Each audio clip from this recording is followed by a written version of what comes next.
La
দরবারে লাখো শুকর যিনি আমাদেরকে দীর্ঘ হায়াত দিয়ে সুস্থতার সাথে জিলহজ মাস পর্যন্ত পৌঁছিয়েছেন এবং জিলহজ মাসের প্রথম জুমায় আমাদেরকে উপস্থিত হওয়ার তৌফিক দিয়েছেন। এই জন্য মহান আল্লাহ তাআলার দরবারে আমরা কালিমাতুল শুকর আদায় করি আলহামদুলিল্লাহ। আজকে জিলহজ মাসের 2 তারিখ, ইনশাআল্লাহ জিলহজ মাসের 10 তারিখে ঈদুল আযহা অর্থাৎ ইংরেজি হিসেবে 1 আগস্ট শনিবার। তাহলে ঈদের আগে আমরা 2 জুমা পাইছি, আজকে আর আগামী জুমা। তো যা হোক, এখন কোরবানি সম্পর্কে আমরা আলোচনা করব। আমরা একটু মনোযোগ সহকারে শুনব। যেগুলো বিশেষ প্রয়োজন আমাদের জন্য অতি জরুরি, এই বিষয় নিয়ে আলোচনা করব ইনশাআল্লাহ। প্রথম আসেন কুরবানি এই শব্দটির অর্থ কি? কুরবানি এটা নির্মাণ থেকে নির্গত। নির্মাণ শব্দের অর্থ হলো নৈকট্য অর্জন করা, এবং কুরবানির শাব্দিক অর্থ হলো উৎসর্গ করা। নিজের নাম, নিজের পালিত পশু অথবা পরিচিত পশু আল্লাহর রাস্তায় উৎসর্গ করে দেওয়া, আল্লাহর সন্তুষ্টি অর্জন করার জন্য। এবার আসেন কুরবানি এই বিষয়টা, এই আমলটি নতুন না পুরাতন? কুরবানি আমরা জানি সাধারণত ইব্রাহিম আলাইহিস সালাম থেকে শুরু হয়েছে। মূলত এই কুরবানি হযরত আদম আলাইহিস সালামের আমল থেকেই শুরু হয়েছে। কুরবানির যুগ যুগ ধরে ছিল, প্রত্যেক নবীর যুগে কুরবানি ছিল। যেমন হযরত হাবিল এবং কাবিল আমাদের দুই ভাই, আদম আলাইহিস সালামের সন্তান আমাদের ভাই। ওনাদের মাঝে বিবাহ নিয়ে যখন দ্বন্দ্ব চলেছিল, তখন আল্লাহ তাআলা হুকুম নাযিল করলেন উভয়জন কুরবানি করো। যখন কুরবানি করবে, যার কুরবানি গ্রহণ হবে, কবুল হবে, সে বিবাহ করতে পারবে, আর যার কবুল হবে না সে বিবাহ করতে পারবে না। আর তৎকালীন কুরবানি কবুল হওয়ার নিদর্শন আলামত ছিল, যার কুরবানি কবুল হইত আকাশ থেকে একটি আগুন এসে তার ওই জানোয়ারকে জ্বালিয়ে দিত। জবাই করার পরে ওই আগুন এসে ওই জানোয়ারকে, জানার পশুগুলোকে জ্বালিয়ে দেওয়া হতো। আর যারটা কবুল হইত না সেটা জ্বালানো হইত না, এমনি করে দেখত। অর্থাৎ পূর্বেকার উম্মতের উপর যে কুরবানি ওয়াজিব ছিল, সেই কুরবানি থেকে আংশিক কোনো কিছুই তারা খাওয়ার অনুমতি ছিল না। আমাদের জন্য আল্লাহ তাআলা সেটা হালাল করে দিয়েছেন, বলে আলহামদুলিল্লাহ। তো যা হোক, এই ইতিহাস থেকে আমরা জানতে পারলাম যে কুরবানির যুগ যুগ ধরে ছিল, কুরবানির যুগ যুগ ধরে ছিল, আজও আছে, কিয়ামত পর্যন্ত কুরবানির ধারা অব্যাহত থাকবে। তো যা হোক, এরপরে আল্লাহ তাআলা হযরত ইব্রাহিম আলাইহিস সালামকে বিভিন্নভাবে পরীক্ষা করেছেন। বহু ধরনের সকল নবীকে আল্লাহ তাআলা কম বেশি পরীক্ষা করেছেন। কোন নবী পরীক্ষার আওতার বাহিরে ছিলেন না। সবচেয়ে বেশি পরীক্ষা করেছেন আমাদের নবী মুহাম্মদ সাল্লাল্লাহু আলাইহি ওয়াসাল্লাম। তার মধ্যে থেকে উল্লেখযোগ্য পূর্বেকার ইব্রাহিম আলাইহিস সালাম বহু ধরনের পরীক্ষা করেছেন। যেমন ইসমাঈল আলাইহিস সালাম যখন জন্মগ্রহণ করেছেন, তখন হযরত ইব্রাহিমের বয়স ছিল 83 বছর। কত বছর? এর পূর্বে আর কোনো সন্তান হয়নি। দীর্ঘ 83 বছর পরে ওনার সন্তান হয়েছে। আর এই আদরের সন্তানকে ফেলে রেখে যাওয়ার জন্য আল্লাহ হুকুম করেছেন। এমন এক জায়গা রেখে যাওয়ার জন্য বলেছেন যে জায়গায় কোনো মানুষ বসবাস। যারা হজ করেছেন, মক্কাতে গিয়েছেন, তারা অবশ্যই সব দেখেছেন। মক্কার চতুর্দিকে যে শুধু পাহাড় পাহাড়। আল্লাহ তাআলা সকলকে হজের জন্য কবুল করে নেন, সকলে বলে আমিন। আল্লাহ আমাদেরকে যাদেরকে দিয়েছেন আল্লাহ তাআলা আবার নেওয়ার তৌফিক দান করেন, সকলে বলে আমিন। চতুর্দিকে যে পাহাড়, পাহাড়ের মাঝখানে হলো হারিম শরীফ। এমনকি যারা হজ করেছেন বা উমরা করেছেন লক্ষ্য করে দেখবেন মূল হারিম শরীফ যেটা কালো বিরাট পড়া, এই হারিম শরীফ এটা হলো মূল হারিম শরীফ। এটা একেবারে নিচে, এটা একেবারে এটা নিকট যাইতে হলে সেই ভাই তারপরে নিচে যেতে হবে। বুঝা গেল উপরে যা আছে যে মসজিদগুলো এখন আছে চতুর্দিকে, এটা সৌদি সরকার পাহাড়গুলোকে কেটে সমান করে মসজিদ তৈরি করেছে। যখন পাহাড় কাটা হয়নি তখন পাহাড়ে ছিল, আর পাহাড়ের মাঝখানে নিচে এই হেরেম শরীফটা ছিল। যাও এই হেরেম শরীফে ওই সময় তৎকালীন একটা মানুষও বসবাস করত না, একটা মানুষও। আর ওইখানে ইসমাঈল আলাইহিস সালাম যখন জন্মগ্রহণ করেছেন, সাথে সাথে আল্লাহ তাআলা হযরত ইব্রাহিমকে হুকুম করেছেন, নবী ইব্রাহিম তোমাকে এখন সফর করে সিরিয়াতে চলে যেতে হবে। এখন তুমি আর এখানে থাকতে পারবে না। যখন ইব্রাহিম রওনা দিলেন, মা হাজরা আলাইহিস সালাম প্রশ্ন করলেন, ও আল্লাহর নবী আপনি যে আমাদেরকে জনমানব শূন্য এলাকায় করেছেন, এটা কি আপনার ইচ্ছা মতো করছেন নাকি আপনার হুকুম করছেন? ইব্রাহিম বললেন আমি আল্লাহ তাআলার হুকুমে আমি রওনা দিলাম। সুবহানাল্লাহ। মা হাজরা বললেন ও আল্লাহর নবী যদি আপনার হুকুম হয় আমার কোনো আপত্তি নেই, আল্লাহ আমাদের দেখাশোনার ব্যবস্থা করবে। সুবহানাল্লাহ। কঠিন একটা পরীক্ষা। আমরা আজকে আমাদের সন্তানকে ফেলে রেখে আমরা মসজিদে আসতে পারি না, অনেক সময় কি হয় ছোট্ট বাচ্চা আদরের কারণে মসজিদও আসতে পারে না। আর সেখানে আল্লাহর হুকুমে ইব্রাহিম একেবারে দীর্ঘকালের জন্য সিরিয়াতে চলে গেছে, ছোট্ট বাচ্চাকে যাও জঙ্গলে ফেলে যাও যুদ্ধে এইভাবে বিভিন্নভাবে হযরত ইব্রাহিমকে আল্লাহ তাআলা পরীক্ষা নিয়েছিলেন। আর এই আদরের সন্তানকে যখন বলা হয়েছে তখন ওনাকে কোরবানি করার হুকুম করেছে।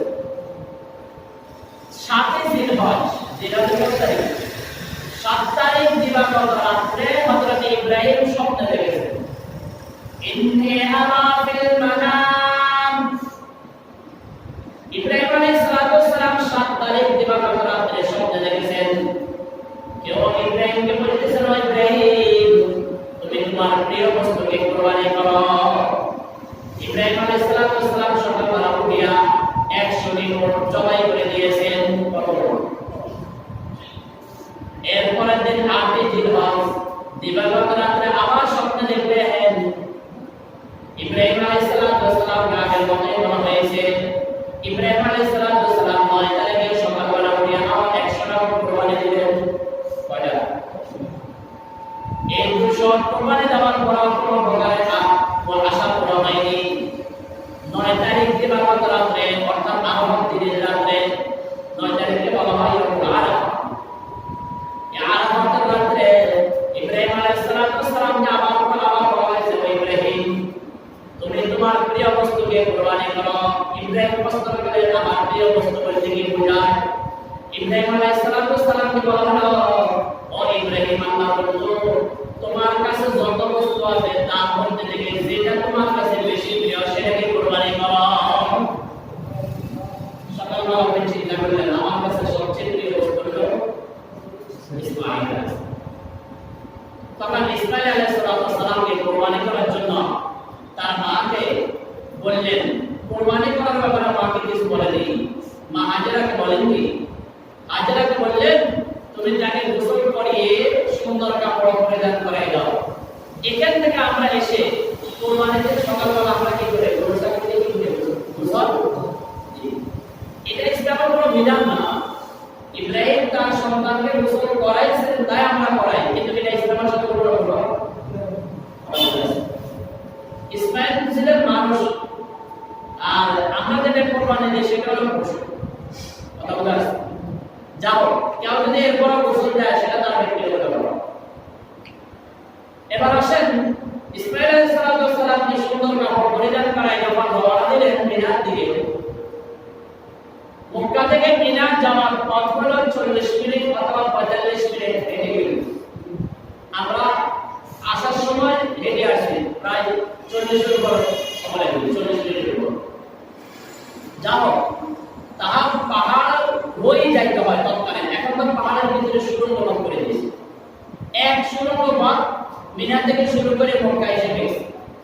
কত বিশাল পাহাড়। এরপর আসেন ইসমাইল আলাইহিস সালামকে যখন রওনা দিলেন গিয়ে হাজেরাকে শয়তান ধোঁকা দিলেন। ও হাজেরা, তুমি কি জানো তোমার সন্তানকে ধোঁকা দিয়েছে? হাজেরা বললেন আমি তো জানি না। শয়তান বলল তোমার সন্তানকে জবাইয়ের জন্য নেওয়া হচ্ছে। মা হাজেরা বললেন বাবা কি কখনো কোনো সন্তানকে জবাই করতে পারে? শয়তান বলল আরে তোমাকে তো বুঝাইতে পারি না, এটা আল্লাহর হুকুম। এটা মা হাজেরা বললেন যদি আল্লাহর হুকুম হয় আমার সন্তানকে জবাই করা, এখানে আমার আপত্তি কিসের? শয়তান সেখানে হাত বেঁধে চলে গেল, পরাজিত হইল, চলে গেল মিনার দিকে। কোথায়? মিনার 3 জায়গা ধোঁকা দিছে। কয় জায়গা? প্রথমে জামরায়ে আকাবা। জামরায়ে আকাবা আল্লাহ যদি আপনাদেরকে দেয় দেখবেন ইনশাআল্লাহ, আল্লাহ দেবে। সেই জামরা আকাবাটা সেই স্থান নাই, একটা পাহাড় ছিল। একটা পাহাড় কেটে 4 তালা করেছে। সরকার সামনে আরো উপরে তালা করতে পারে পাথর নিক্ষেপ করার জন্য। মানুষ সুবিধা, এখন মানুষ মারা যায় না। আগে পাথর মারতে মানুষ মারা যেত, এখন মারা যায় কোনো সমস্যা নেই। তো যাও জামরায়ে আকাবার নিকট যখন গেলেন তখন শয়তান ইসমাইলকে ধোঁকা দিল। ইসমাইল যখন বলল বাবা কি সন্তানকে জবাই করতে পারে, তখন শয়তান বলল এটা আল্লাহর হুকুম, এই জন্য জবাই করবে। ইসমাইল বলল তাহলে আমার কোনো আপত্তি নেই, আমার জানতে আল্লাহ চাইছেন, আমার জন্য এটা শুকর। সুবহানাল্লাহ। জামরায়ে আকাবার ভিতরে ফেল হয়ে জামরায়ে রাস্তা হইতে গেল। জামরায়ে রাস্তা ধোঁকা দিল, সেখানে পাইল না। সাথে সাথে ইসমাইল না হাওড়া পড়ে তাকে দূর করে দিল। এরপরে জামরায়ে উড়া শেষ জামরা যেটা সেখানে গেল, সেখানে যাওয়ার পরে আবার ধোঁকা দিল, সেখানে না হাওড়া পড়ে তাকে দূর করে দিল। এটা তো 3 জায়গা। ইব্রাহিম আলাইহিস সালাম 7টা কবর নিক্ষেপ করে তাকে দূর করে দিল না হাওড়া পড়ে। সেই সুন্নাত না, সেই পাথর মারা কি ওয়াজিব? পাথর মারা কি ওয়াজিব? হাজিরা 3 দিন পাথর মারতেই হবে। প্রথম দিন শুধু জামরায়ে আকাবার ভিতরে 7টা পাথর মারবে প্রথম দিন, আর কোনো আকাবা মারতে পারবে, কোনো জামরা মারতে পারবে না। দ্বিতীয় দিন 3 জামরার ভিতরে 7টা করে 21টা পাথর দ্বিতীয় দিনে মারতে হবে, তৃতীয় দিনে মারতে হবে। হাজিরা অনেক সময় ভুল করে ফেলে, প্রথম দিন থেকে 3টাকে পাওয়া শুরু করে দেবে। যাও আল্লাহ তাআলা আমাদেরকে সঠিকভাবে যাতে হজ করতে পারে মৃত্যুর আগে আল্লাহ তৌফিক দান করে দেন। এবার আসেন শেষ পর্যন্ত হযরত ইসমাঈল আলাইহিস সালামকে যখন 3 জামরা অতিবাহিত হইয়া মিনার ময়দানে পাহাড়ের নিচে ওখানে সুয়াইবের জবাই করার জন্য সুয়াইবের এই মুহূর্তে হযরত ইসমাঈলের সাথে পরামর্শ করতেছে।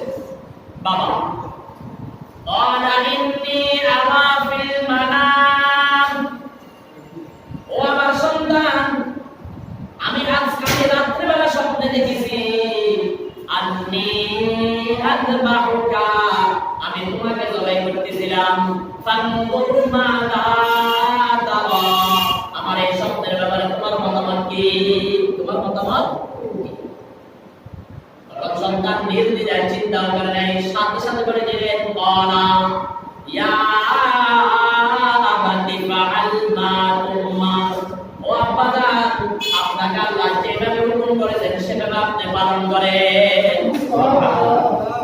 সবাই তো তৈরি সাতাজিদুনি ইনশাআল্লাহু মিনাস সাবিরিন, ও বাবা আমি আপনাকে একটা অঙ্গীকার নামাজি, সেটা হলো ইনশাআল্লাহ আপনি আমাকে অবশ্যই ধৈর্যশীলদের অন্তর্ভুক্ত হবেন।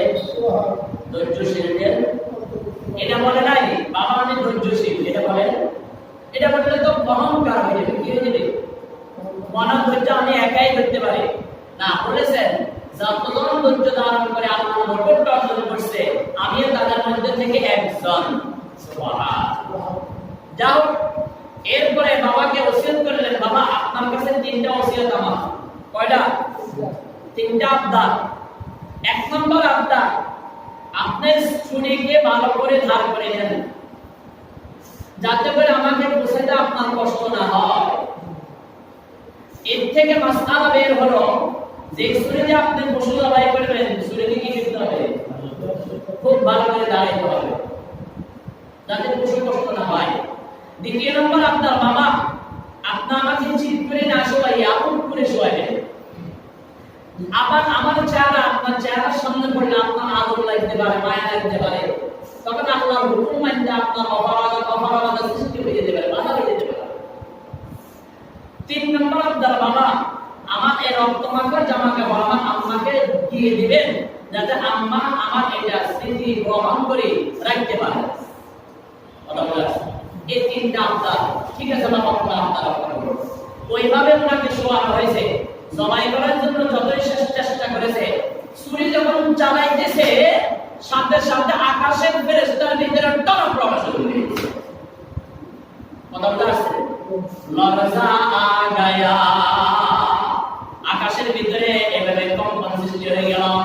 জিবরাইলের হঠাৎ করে তার জবান থেকে বের হয়ে গেল ছুরি চালানোর সাথে সাথে আল্লাহু আকবার, আল্লাহু আকবার, আল্লাহু আকবার।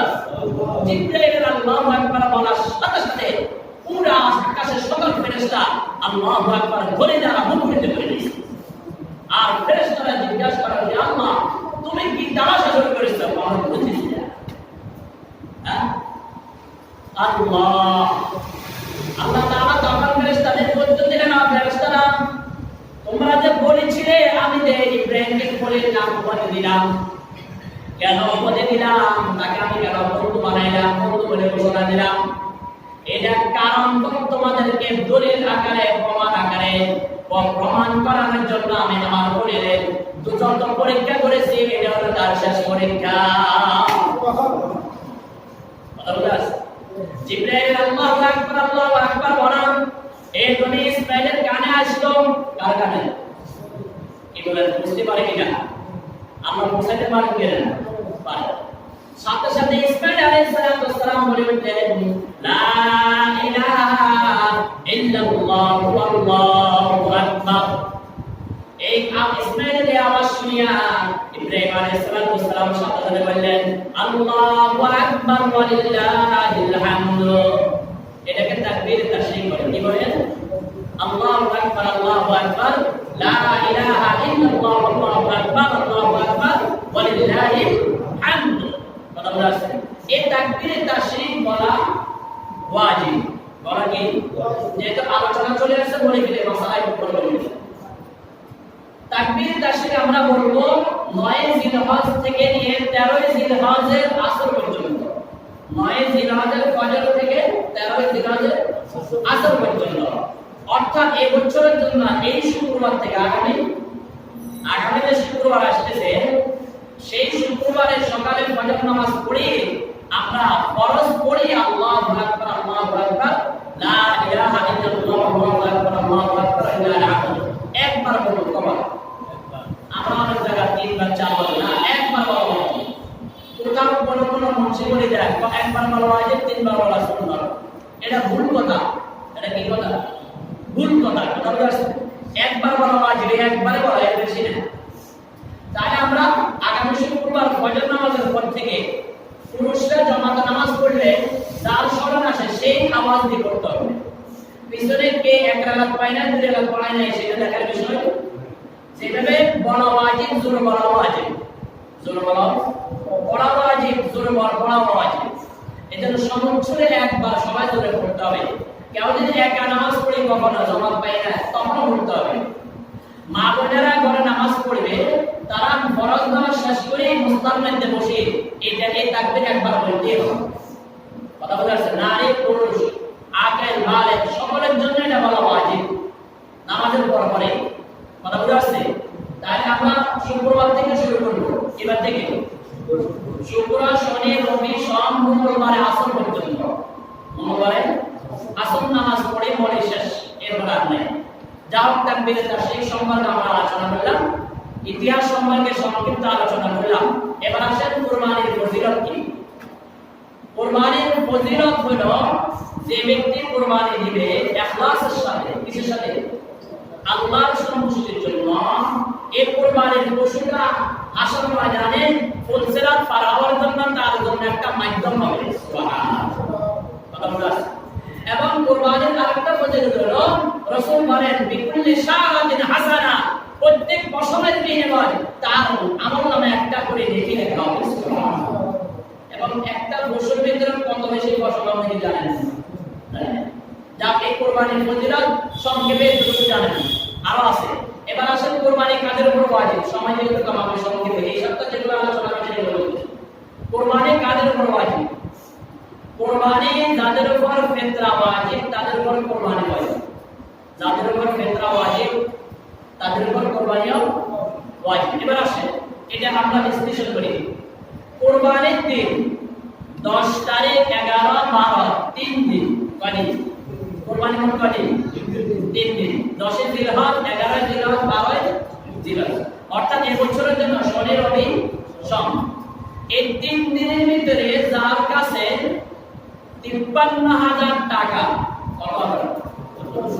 ক্যাশ থাকবে অথবা 30,000 টাকা আছে, বাকি টাকা অতিরিক্ত সামান ঘরে আছে, যেমন টিভি অতিরিক্ত সামান, কথা বোঝা যাচ্ছে? এমনি ভাবে ঘরের সাজসজ্জার জন্য কিছু বস্তু আছে যেটা আদৌ কোনো কাজে লাগে, এগুলা সব মিলে আর 30,000 টাকা মিলে মোট 53,000 টাকা হয়ে যায়। তখন তার উপর কুরবানি ওয়াজিব, সে কুরবানি দিবে। যদি সে ঋণগ্রস্ত না হয়, যদি সে ঋণগ্রস্ত না হয়, অনেক জায়গায় অনেক হুজুররা বলে ফেলে ঋণগ্রস্তদের উপর কুরবানি ওয়াজিব না। এখন এক ব্যক্তি মনে করেন 2 লাখ টাকা ঋণ, কিন্তু তার 4 লাখ টাকা ক্যাশ আছে, কথা বুঝুন না? তাহলে প্রথমটাকে ঠিক হয়েছে হয় না। এখন লোকটার কাছে 53,000 টাকা অথবা অর্ধাবর্তী সমপরিমাণ সামান আছে, তা সে ঋণগ্রস্ত না, সে কি না, তাহলে তার উপর কুরবানি ওয়াজিব দিতেই হবে। এবার আসেন শরীর একসাথে কয়েকজন মিলে ব্যবসা করে, 5 ভাই 3 ভাই 2 ভাই যৌথ ব্যবসা আছে এরকম, একসাথে 5 ভাই ব্যবসা করে। এখন এক বছর এই ভাইয়ের নামে, আরেক বছর আরেক ভাইয়ের নামে, আরেক বছর কি বলেন হয় কিনা আমাদের সমাজে আছে কিনা? অথবা সব ভাই মিলে কি করে বাবার নামে দেয়, সব ভাই মিলে মার নামে দেয়, সব ভাই মিলে দাদার নামে দাদির নামে দেয়। এবার আসেন এখানে মাসআলা কি? মাসআলা হলো যার উপর ওয়াজিব তার পক্ষ থেকে সে দিতে হবে, নিজের ওয়াজিব আরেকজনে দিতে হবে না। এবার আসেন তাদের পার্টনারশিপে ব্যবসা করা ভাইরা, তাদের ব্যবসার মাল এবং তার ব্যবসার যে ব্যালেন্সের টাকাগুলো আছে এগুলাকে তারা ভাগ করবে। কি করবে? হিসাব করে ভাগ করবে। ভাগ করে যদি এক একজনের ভাগের সর্বনিম্ন 53,000 টাকা করে পড়ে যায়, কত? তাহলে সবাই উপর কুরবানি হয়, সবাই উপর। তাহলে যদি বাবার নামে দেয় আদায় হবে? এক ভাই নামে দিচ্ছে আরেক ভাই আদায় হবে? হবে না। এমনই ভাবে আমাদের অনেক সন্তান প্রবাসে থাকে, আছে কিনা? প্রবাসী সন্তানের ব্যালেন্সে 1 লাখ 2 লাখ 5 লাখ এভাবে থাকে কিনা? সর্বনিম্ন 50-60,000 টাকা দিয়ে দেওয়া মামুলি ব্যাপার, কি বলেন? নাকি থাকে না? থাকে। এখন সন্তান কি করে? বাবার নামে টাকা পাঠায়, বাবার নামে কুরবানি দেওয়ার জন্য বলে, বাবাও মনে করে ঠিক আছে আমাকে সম্মান করছে, আমাকে আচ্ছা বাবা যদি মনে করে আমাকে সম্মান করছে, আমি ওই বাবাকে বলবো বিতিরের নামাজ কি ওয়াজিব, বিতিরের নামাজ কি ওয়াজিব। এখন সন্তান যদি বলে বাবা আপনি আমার বিতিরের নামাজটা পড়ে দেন, আমার বিতিরের নামাজটা, তখন বাবা যদি বলে আর ওটা তো আমার সম্মান করেছে, তাইলে কি ফোলার বিতিরের নামাজ আদায় হবে? একই মাসালা বাবা যদি বলে আমাকে সম্মান করছে, ফোলার ওয়াজিব আদায় হবে? বাবার জন্য বলা উচিত বাবা আমার ব্যালেন্সে কোনো টাকা কারণ আমি কামাই করি না, আমার টাকা থাকবে ওই থেকে, কামাই তুমি করো। আমার অ্যাকাউন্টে টাকা থাকলে সেটা তোমারই টাকা, সেটা কার টাকা? কি বলেন এরকম না? আমার নামে অ্যাকাউন্ট, টাকা কার? সন্তানের। বাবা কি মালিক হয়েছে? হয় না, অ্যাকাউন্ট হলে কি? তো সুতরাং বাবার উচিত তাকে বোঝানো, নিজে বুঝাইতে না পারলে কোন আলেম দিয়ে বোঝানো, বাবা তোমার উপর ওয়াজিব তোমার নামে দিতে হবে, তোমার নামে, নচেত ওয়াজিব থেকে যাবে, তুমি গুনাহগার হয়ে যাবে, আমার কোনো অসুবিধা নেই। কথা বুঝা আসছে? এই কথা আমরা বলতে পারবো তো ইনশাআল্লাহ? একটু জোর গলা আমার সন্তানদেরকে বুঝাবো না, যার উপর ওয়াজিব সে দিতে হবে, যার উপর ওয়াজিব না তার উপর দেওয়ার কোনো দরকার নাই। হ্যাঁ, যদি সেদের সেই পরিমাণ টাকা থাকে, বাবা আমার নামও দিলেন, আপনার নামও দিলেন, মার নামও দিলেন, সেটাই তুমি দিয়েছিলেন, কিন্তু ওয়াজিব যার উপর সে দিতেই হবে। এবার আসেন তাহলে যার উপর ওয়াজিব সে দিতে হবে। এখন আসেন শরীকের ব্যাপারে, যেহেতু এক সপ্তাহের ভিতরে আমরা গরু কিনে কিনে করবো, এবারে 2 মিনিট দেরি হলে অসুবিধা হতে পারে, একটু যেহেতু আজকের ইনফোর্টিং মাসালাগুলো বলতে হবে, নাহলে ভুল করলে তো কোরবানি হবে না। দ্বিতীয় নম্বর, শরীকের আগে বলি, যেই টাকা দিয়ে কোরবান দিবেন টাকাটা কি হতে হবে? হালাল হতে হবে। কি হতে হবে?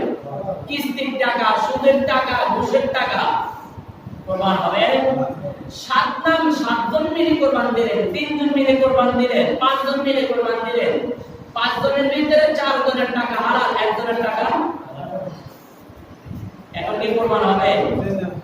শুধু তার না, কাহারও হবে না। 1 মণ দুধের ভিতরে যদি 1 পেয়ালা সোনা ফেলে দেন, দুধ খাওয়া যাবে? হ্যাঁ, খাওয়া যাবে না। কথা বুঝা আসছে? এখন তরকারির পাতিলের ভিতরে যদি বিলা পেশাব করে দেয়, এই তরকারি খাওয়া যাবে? কি বলে? খাওয়া যাবে না। তদ্রূপ যদি 5 জনের ভিতরে 1 জনের টাকাও যদি হারাম হয়, অথবা 1 জনের নিয়তেরও যদি বেশ কম হয়, নিয়তেরও যদি আমি কোরবান দিয়ে এই কারণে মেয়ের বাড়িতে রাম ফলাইতে হবে, কি বলে? তাইলে কোরবান হবে না। অথবা 1 জনের নিয়ত এটা, আমি সারা বছর বস্তু কিনে আমার দ্বারা সম্ভব না, কোরবানি দিলে সমাজে দাও রাখতে হবে, মানুষ বলে লোকটা কোরবানি দেয়, এটাও সুনাম হয়ে গেল। ফ্রিজে দিনের ভিতরে ভরে বস্তু রাখে দিলাম, পুরো বছর খানা হয়ে গেল, কাহাকে আর দিল না। কথা বলে আসছে? ফকির এসে ফিরে দিল। এই নিয়ত যদি কেউ কোরবানি দেয়, 1 জন দিলে বাকিদের কোরবানি কে দিবে? এবার আপনারা শরীরে কোরবানি দিতে কি করতে হবে? যাচাই বাছাই নাকি যাচাই জানা হবে? তাহলে আপনার টাকা সব বরবাদ, সব বরবাদ, সব বরবাদ। এজন্য বর্তমান ওলামায়ে কেরাম বলেন, কাহাবাদের যদি সম্ভব হয় শরীকে কোরবান না দিয়া, কারণ মানুষের মনের এখন গরমিল খুব বেশি, মানুষের নিয়তের বাড়তিত্ব বেশি, টাকা হালাল হওয়ার সম্ভাবনা খুব কম পাওয়া যায়। এই জন্য সবচেয়ে উত্তম বলে একা একা কোরবান দেওয়া। একা একা যদি কারো পক্ষে সম্ভব না হয়, গরু কিনা, একটা খাসি বা একটা ছাগল কিনিয়া কোরবান দিয়ে দেওয়া, এটা সবচেয়ে উত্তম বড় গরু দেওয়া থেকে। কথা বুঝা আসছে? এই গেল নিয়তের মাসআলা। এবার আসেন নিয়তের মাসআলা এবং শরীকদার কেমন হতে হবে এটা বললাম। এবার আসেন কোরবানির সাথে আমরা এই আকিকা মিশ্রণ করতে পারবো কিনা? আকিকাও অন্তর্ভুক্ত করা যাবে, সেটা জায়েজ। সেটা কি? উত্তম নয়, উত্তম নয়। আকিকার জন্য হাদিস শরীফে, তিরমিজি শরীফের হাদিস, আমি গত 2 দিন আগেও তিরমিজি শরীফ খুলে দেখলাম কিতাবুল আযায়ের ভিতরে, সেখানে আকিকার ব্যাপারে রাসূল বলছেন, আকিকার ব্যাপারে ছাগল দেওয়ার জন্য বলছেন। কি দেওয়ার জন্য বলছেন? ছাগল দেওয়ার জন্য বলছেন। এরপর লাস্টে একটা হাদিস আছে, সেই হাদিসে রাসূল বলেন, আকিকা ওই বস্তু দ্বারাও দিতে পারো যে বস্তু কুরবানি দেওয়া যায়, যে বস্তু, তাহলে গরু তো আকিকা দেওয়া যাবে। এটা লাস্ট হাদিস। প্রথম হাদিসে আছে ছাগলের ব্যাপারে। কিসের ব্যাপারে? তাহলে আকিকার উত্তম পন্থা হলো কোন পশু? ছাগল দেওয়া। কি দেওয়া? গরু লাস্ট আপনি ধীরে দিতে পারেন, কোন মুখে আছে না দেওয়া ভালো।